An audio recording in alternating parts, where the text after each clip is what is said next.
Firstly, congratulations on your job working for the industry. And I'd like to say there are many things you were wrong about, and including the Essex University study. I have a copy here, which you're obviously not aware of.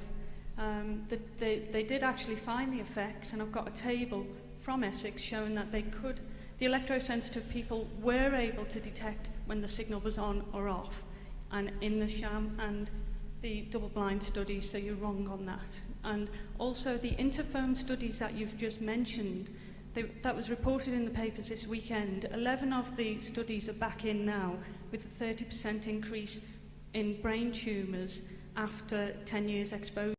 This also goes with your own research, which confirmed, which I've got a copy here, of a connection with cancer in mice over 10 years ago. And I'm just horrified and shocked at your presentation.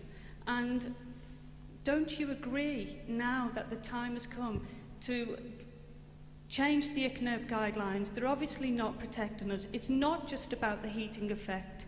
It is about also the information that's being carried on the wave, according to Dr. George Carlo, that is causing effects for some people. Okay. All the results that I've quoted are from international reviews, from the WHO reviews. None of it's mine. I may have been participating. Yes, and I'll come to that. That's another issue. And so I'm not quoting anything. And when I was working at WHO, I wasn't part of any committee. It was international experts that come in and they make the results and conclusions and recommendations that form the basis for all publications. They're also approved by the UK HPA or the NRPB as it was. So all WHO publications go through this approval process, as I mentioned. Now, the study that you referred to that I did some 10 years ago was really an indicator of how a study can be done. And we thought we did the best study possible. And for people not familiar, we used transgenic mice. These are genetically manipulated mice to predispose them to get lymphoma. And we found that with GSM signals that you could increase the incidence of lymphoma in these mice by some 3 times, and it was quite a significant result. It was the first time that this had ever been done, and this precipitated the European Commission's 5th Framework Program to get 2 replication studies. Well, they replicated one, and then there was another study tried to replicate. Now, both replications used better technology, better methodology in terms of the dosimetry, and the study that was funded by the European Commission, I went and saw, was conducted in one of the pharmaceutical laboratories where they use exceptionally good, clean techniques, and neither of those studies was able to replicate my study. So it doesn't matter who you are. If the study is published and is not replicated, it doesn't exist for the health risk assessment. It can't be used.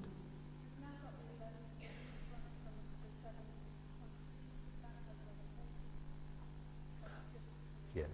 As I said, you have to use a weight of evidence approach. You've got to look at all the quality studies that have been conducted and weigh them up. There's certain studies can be indicators that you need more research to see if this was confirmed. Other studies are ones that are able to be used almost as is because the dosimetry is excellent, the methodology is excellent, the analysis is exactly right.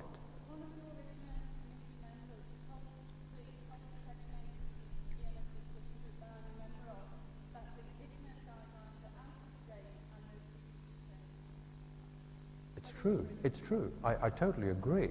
But from the evidence that I see and the reviews that have been done, the levels are not going to come down.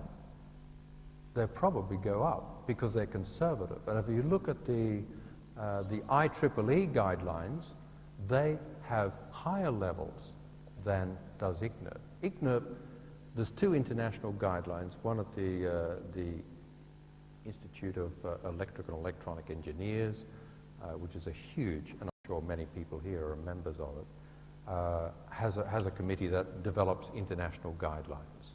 And then there's an independent commission called the International Commission on Non-Ionizing Radiation Protection. And that commission is, I believe, much more conservative in looking at the science. And I think the ICNIRP guidelines are used by over 40 countries, including the European Commission and the UK, because they are a conservative set of guidelines. They incorporate more precaution than what the IEEE does. And Sir William himself said, we'll use the ICNIRP guidelines for the UK as a precautionary measure. So, what I want to do is to avoid this becoming a conversation, which is we're getting close to 1 o'clock now, and we're 15 minutes over the time that we should have been going to lunch. We have one more question from the audience over here. Dr. Repacholi, interested in your presentation. One of the things I find incredible is the amount of revenue that's generated via the industry. The total imbalance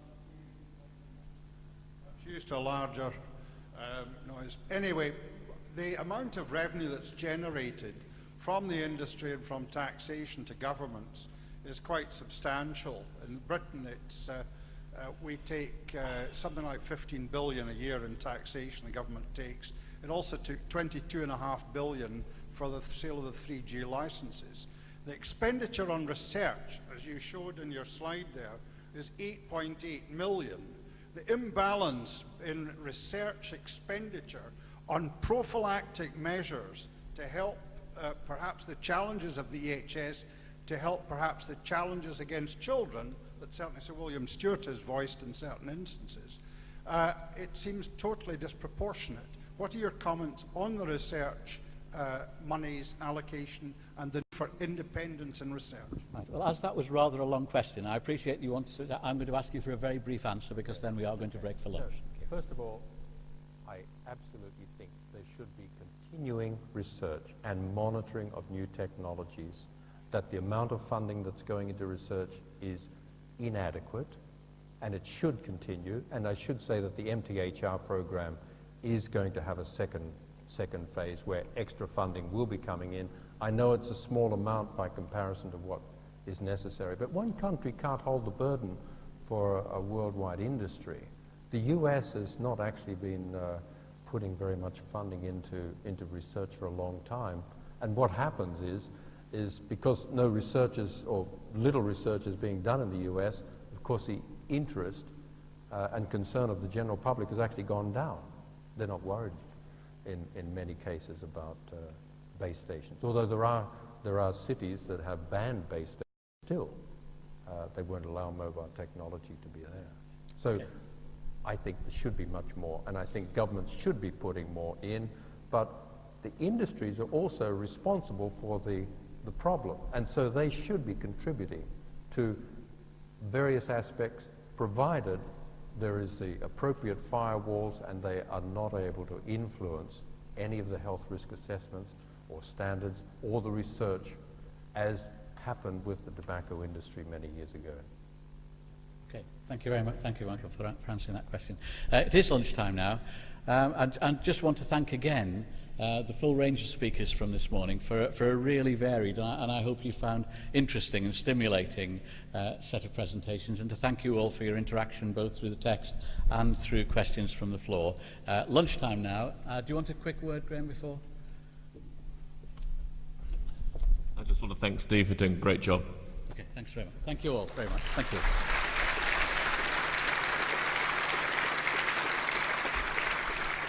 Thanks very much.